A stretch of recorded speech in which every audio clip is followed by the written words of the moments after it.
ሰላም ውድ አድማጮቻችን፣ ይህ ያያ ስፖርት ነው። ውድ አድማጮቻችን፣ በዛሬ ፕሮግራማችን የምናነሳው ሰሜዲን የቴሌግራፉ ዘጋቢ አርሰናል በሮድሪጎ ሞንዶዛ ላይ ፍላጎት እንዳለው ተናግሯል። ይህ የኤሊቼው የ20 ዓመቱን አማካኝ አርሰናልና አትሌቲኮ ማድሪድ ይህንን ተጫዋች ለማስፈረም ይፈልጋሉ። ታዲያ አርሰናሎች ዙቢሜንዲና ራይስን በአማካይ መስመራቸው አጣምረው ይገኛሉ። ዙቢሜንዲን ግን የሚተካ አዲስ ታዳጊ ተጫዋችን ይፈልጋሉ።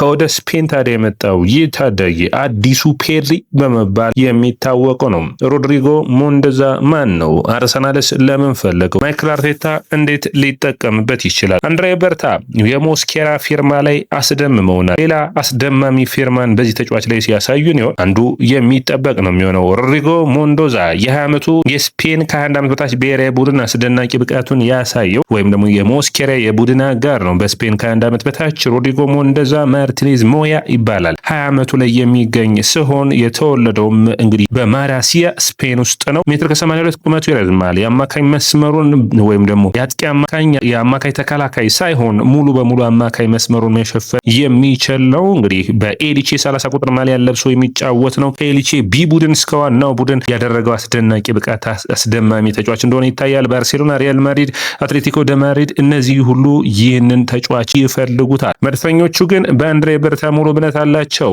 ሞስኬራን እንዳስፈረሙት በሙሉ ሮድሪጎ ሞንዶዛንም ወደ አርሰናል የማምጣት ፍላጎት አላቸው። የዝውውር ከተቻለ በጥሩ ካልሆነ ደግሞ በክረምቱ የዝውውር መስኮት አርሰናሎች ይህንን ተጫዋች የሚያስፈርሙት ይሆናል። ወዳጆቻችን፣ ይህ ያያ ስፖርት ነው። ያያ ስፖርትን ላይክ፣ ሼር፣ ኮሜንት፣ ሰብስክራይብ ማድረጋችሁን አትርሱ። ስለ ሮድሪጎ ሞንዶዛ ምን ታስባላችሁ? ያላችሁን ኮሜንት መስጫ ቦክስ ላይ አስቀምጡልኝ። እንግዲህ አርሰናል በአማካይ መስመሩ ላይ ያሉትን የተጫዋቾች ጥራት በምታዩበት ጊዜ በሁለትና በሶስት መክፈል የሚቻል ነው የሚሆነው። በተለይ የቶማስ ፓርቲን ያጣ የአርሰናል የአማካኝ መስመር ላይ የዲክላን ራይስ እና የዙቢሜንዲ ጥምረት በጣም አስደሳች ነው ቢገኝም፣ ነገር ግን ዲክላን ራይስ ተመጣጣኝ ወይም ምርጥ ብቃቱ ላይ ቢሆንም ባይሆንም ለመተካት የሚያስችል አትሊስት የኖርጋርድ አይነት ተጫዋች አላቸው አርሰናል አይደለ? ነገር ግን ወይም ደግሞ ሚካኤል ሞሬኖ ሊተካው ይችላል። ዙቢሜንዲ እንግዲህ የሚተካ ኳሱን ወደፊት የሚወስድ የአማካኝ መስመሩን ባላንስ የሚያደርግ ተጫዋች መድፈኞቹ እንደሚፈልጉ ይታወቃል። ታዲያ አሁን አርሰናሎች ይህንን ቦታ የሚሸፍን ተጫዋች ያገኙ ይመስላሉ።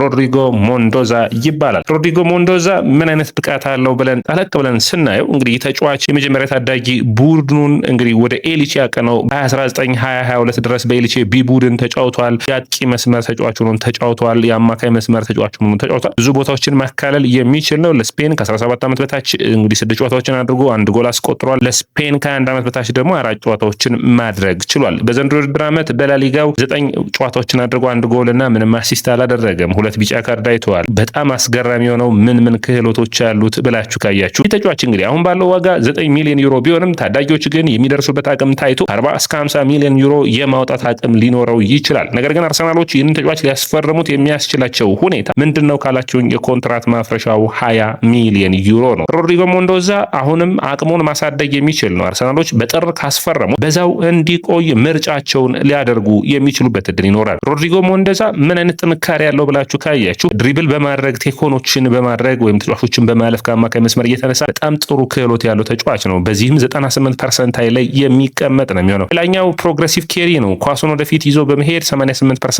ላይ የሚያስቀምጠው ነው የሚሆነው። አርሰናሎች እንደዚህ አይነት ተጫዋቾችን የሚፈልጉ ቡድን ነው። ስለዚህ አርሰናል ቡድኖች በሎ ብሎክ በሚጫወቱበት ጊዜ ዙቢሜንዲ ይዞት የመጣው አንዱ ብቃት ፕሮግሬሲቭ ኬሪ ነው። ታዲያ ይህ ተጫዋችም ያንን የሚያደርግ ይሆናል። ከዛ ውጭ የተቃራኒ ቡድን ሳጥን ውስጥ በመግባት ነው። ያም 90% ላይ የሚያስቀምጠው ነው። ሌላ ድንቅ ብቃቱ ነው። በጨዋታ ውስጥ እንግዲህ ሹት ሬቲንግ አክሽን ወይም ሹት የማድረግ አቅሞችን በመፍጠር ካያችሁት 3 ድሎችን የሚፈጥር ነው የሚሆነው። ይህም ትልቅ ጥንካሬው ነው። መሻሻል የሚችሉ ብቃቶች አሉት። አንደኛ ፓስ በማድረግ የፓስ ብቃቱ ትንሽ መጠናት ያለበት ነው የሚሆነው። ወደ 42% ላይ ነው የሚያስቀምጠው። ማድረግ የሚችል ነው የሚሆነው። ፓስ ኮምፕሊሽኑ 82% ነው። ይህንን ማሳደግ የሚጠበቅበት ነው የሚሆነው። ኤክስፔክትድ አሲስት ላይም ትንሽ ደከም የሚል ነው። ወጥነት ደግሞ ሌላኛው በታዳጊ ተጫዋቾች ውስጥ ትልቁ ፈተና ነው። ታዲያ ይህ ተጫዋች ከነማን ጋር ይመሳሰላል ካላችሁ ፓብሎ ባሪዮስ የአትሌቲኮ ማድሪዱ የአማካይ መስመር ተጫዋች ነው። በተለይ አንድሬ በርታ አርሰናልን በሚቀጥሉት ዓመታቶች አንዱ ሊሞክሩ የሚችሉት ፓብሎ ባሪዮስን ወደ አርሰናል ለማምጣት ነው። አስደማሚ የአማካይ መስመር ተጫዋች ነው። ወደ ለማቻችን አንዱ አርሰናል የሚፈልገው ታዳጊ በጣም አሪፍ ክህሎት ያለው ተጫዋች ፓብሎ ባሪዮስ ነው። ሌላኛው ፈርሚን ሎፔዝ ነው በባርሴሎና ቤት ያለው። ነገር ግን የፈርሚን ሎፔዝ እንዲሁም የፓብሎ ባሪዮስ ጋር ተመሳሳይ ቦታ ላይ ቢጫወትም ፈርሚን ሎፔዝ ግን ወደፊት ጠጋ ብሎ የሚጫወት ነው። ታዲያ ሮድሪጎ ከሁለቱ ተጫዋቾች ጋር ስታወዳድሩት ሮድሪጎ ሞንዶዛ በምን ይለያል ካላችሁኝ በድሪብል በማድረግ ኳሱን ወደፊት በመውሰድ በጣም የተሻለ ቢሆንም እድሎችን በመፍጠር ግን በተለይ በፈርሚን ሎፔዝ የሚቀደም ይሆናል። በአካል ብቃቱ ረገድ ሞንዶዛ ጥሩ ብቃት ያለው ተጫዋች ነው። በአካል ብቃቱ ያ ደግሞ በማይክል አርቴታ እንዲወደድ የሚያደርገው ነው። ሜትር ከ82 ነው ቁመቱ፣ 72 ኪሎ የሚመዝን ነው። በተለይ አንዳንድ ግንኙነቶች ላይ በጣም የተሻለ ክህሎት አለው። ማይክል አርቴታ ደግሞ እንደዚህ አይነት ተጫዋቾችን በሚገባ የሚወድ ነው። በአጠቃላይ ሞንዶዛን ጠቅለል አድርገን ስናየው ድሪብል የማድረግ ብቃት ያለው ኳሶችን ወደፊት መውሰድ የሚችል የሚያጠቃበት ወቅት ደግሞ ጥሩ ቦታዎችን መያዝ የሚችል ነው። ነገር ግን ወደፊት የሚወስዳቸውን ኳሶች እድሎችን መፍጠር ላይ ሳይሆን የአማካኝ መስመር ያለ ተጫዋች ነው እና እድሎችን መፍጠር ላይ ማሻሻል የሚችል ብቃት ያለው ተጫዋች ነው። አድማጮቻችን ሌላኛው መነሳት የሚጠበቅበት የሞንዶዛ መምጣት በአርሰናል ቤት ምን አይነት ለውጦችን ያመጣል፣ አንድሬ በርታስ ለምን ፈለጉት ብለን አርሰናልን ስብስብ በምናይበት ጊዜ ሮድሪጎ ሞንዶዛ በአርሰናል ቅርቡ ክትል ከሚያደርግባቸው ተጫዋቾች ውስጥ አንዱ እንደሆነ እንግዲህ ሳሚ ዲን የቴሌግራፉ ዘጋቢ ተናግሯል። እንግዲህ ስፓኒሽ ተጫዋቾች እንግዲህ አርሰናል ቤት በዛ እያሉ ይገኛሉ። ስለዚህ አርሰናሎች ይህ ውሳኔያቸው የሚደገፍ ነው የሚሆነው። ዴቪድ ራያ እንዲሁም ደግሞ ሞስኬራ ግብ ጠባቂና ተከላካይ መስመር ላይ አማካይ መስመር ላይ ሁለቱ ተጫዋቾች ሚጌል ሞሬኖ እና እንዲሁም ደግሞ ማርቲን ዙቢሜንዲ ያሉ ይህ ተጫዋች የሚመጣ ከሆነ ሌላኛው ስፓኒሽ ተጫዋች ነው የሚሆነው። ታዲያ ይህንን ዜና ሃንድስ ኦፍ አርሰናልም በገጹ ላይ አጋርቷል። ስለዚህ አርሰናል የዚህ ተጫዋች ፈላጊ መሆኑ እርግጥ ያሆነ ይመስላል። ታማኝ የሚባሉ የመረጃ ምንጮች ናቸው። ሞስኬራ እንግዲህ አርሰናል በአንድሬ በርታ ስር ባለፈው ክረምት አስገርመውናል አይደለም? 13 ሚሊዮን ፓውንድ ነው ያወጣበት። በጣም ምርጥ ብቃቱን እያሳየ ነው። የሳሊባም የገብርኤልም ተተኪ ሆኖ ድንቅ ብቃቱን እያሳየ ይገኛል። ታዲያ ሌሎች ቦታውን መተካት የሚችሉ ተጫዋቾችንም ታዲያ መፈለግ አርሰናል የሚፈልግ ይመስለኛል። ታዲያ በርታ በኮንትራት ማፍረሻው ላይ መሳተፍ የሚፈልጉ የተሻለ ተጫዋችን በትክክለኛ ዋጋ ማምጣት የሚፈልጉ ናቸው። የሞስኬራን ዝውውር ላይ ያደረጉት መንገድ አይታችሁ ከሆነ በጣም አስደናቂ ነው አይደለም? በጣም ቫሌንሲያ ይህንን ተጫዋች ኮንትራቱን ለማደስ ብዙ ነገር ይሞክር ነበር። አርሰናል ግን ትክክለኛውን ዋጋ በትክክለኛው ተጫዋች ማስፈረም ችሎ ነበር። ከዚህ በፊት አርሰናሎች የስፔንን ገበያ ብዙውን ጊዜ ሲሞክሩት አይታይም ነበር። አርሰናል አሁን በሚገባ እንዳደረገው የሚታይ ነው። በአጠቃላይ እንደ ስብስብ አርሰናል በአካል ብቃቱ ረገድ ጥሩ የሆነ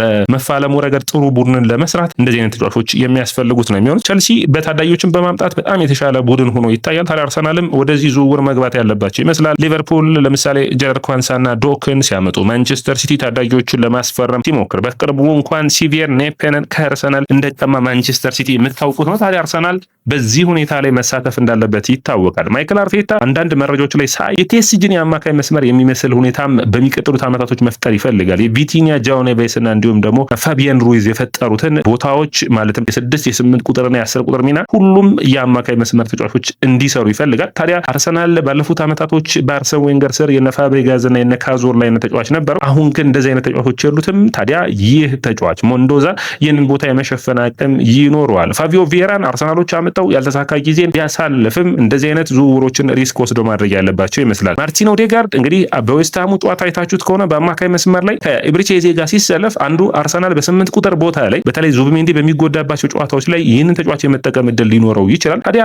ስካሊ እዚህ ቦታ ላይ መሰለፍ እድል ሊኖረው ይችላልና የስካሊን ቦታ በሞንዶዛ መተካት አይሆንም ወይ የሚል ሌላኛው መነሳት የሚጠበቅበት ነጥብ ነው። ትክክለኛ ተጫዋች ከሆኑ ሁሉንም ማምጣት ማፎካከር፣ ትክክለኛ ቦታቸውን ሲያገኙ ደግሞ በትክክለኛው ሰዓት መፈተን የሚያስፈልግ ይመስለኛል። ሞንዶዛ ከነስካሊ ከነዋነሪ ጋር መፎካከር የሚችል በተለይ ደግሞ በቀኝ እግሩ መጫወት መቻሉ የአርሰናል ታዳጊዎች በግራ እግር ላይ ያተኮሩ ተጫዋቾች ስለሆኑ የተሻለ ብቃታቸውን የሚያሳዩ ይሆናል። የአርሰናል የአማካይ መስመር ዙቢሜንዲን፣ ኖርጋርድ ራይስ እና ሚኬል ሞሬኖን ይዟል። ከነዚህ ውስጥ እንግዲህ ኖርጋርድ ራይስ እና ሚኬል ሞሬኖ በ6 ቁጥር ቦታ መሰለፍ የሚችሉ ተጫዋቾች ናቸው ዙቢሜንዲን ጨምሮ። ነገር ግን አርሰናል ዙቢሜንዲ የሚጎዳ ከሆነ እንደ ዙቢሜንዲ አይነት አማካይ መስመር ተጫዋች ቦታውን የሚሸፍን ተጫዋች የላቸውም። ያ ማለት ማለት ነው ድሎችን መፍጠር የሚችል የጨዋታ ቴምፖ መቆጣጠር የሚችል ወይም ደግሞ ዲክላን ራይስ እንዳለው ስፔናዊ አማካኝ ያስፈልጋቸዋል። ጨዋታ ቴምፖን የሚቆጣጠር ቴምፖን የሚያዘገኝ የሚያፈጥን ጨዋታዎች መጠናቀቅ ሲፈልጉ ወይም ደግሞ አርሰናል ጨዋታዎችን ማዘግየት ሲፈልግ የሚያዘገዩ ማፍጠን ሲፈልግ የሚያፈጥኑ እንደ ሉካ ሞድሪች፣ ቶኒ ክሩስ አይነት አማካኞችን ይፈልጋልና ይህ ተጫዋች ያንን ቦታዎችን መሸፈን መቻሉ ተመራጭ ሊያደርገው ይችላል።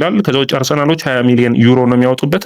በተለያዩ ቦታዎች ላይ መሰለፍ መቻሉ አርሰናል ሌላኛውን ታዳጊ እንዳመጣ እድል የሚሰጥ ይሆናል። ውድ አድማጮቻችን ስለ ሞንዶዛ ምን ታስባላችሁ? ኮሜንት መስጫ ቦክስ ላይ አስቀምጡልኝ። ይህ የያ ስፖርት ነው። የያ ስፖርትን ላይክ፣ ሼር፣ ኮሜንት፣ ሰብስክራይብ ማድረጋችሁን አትርሱ።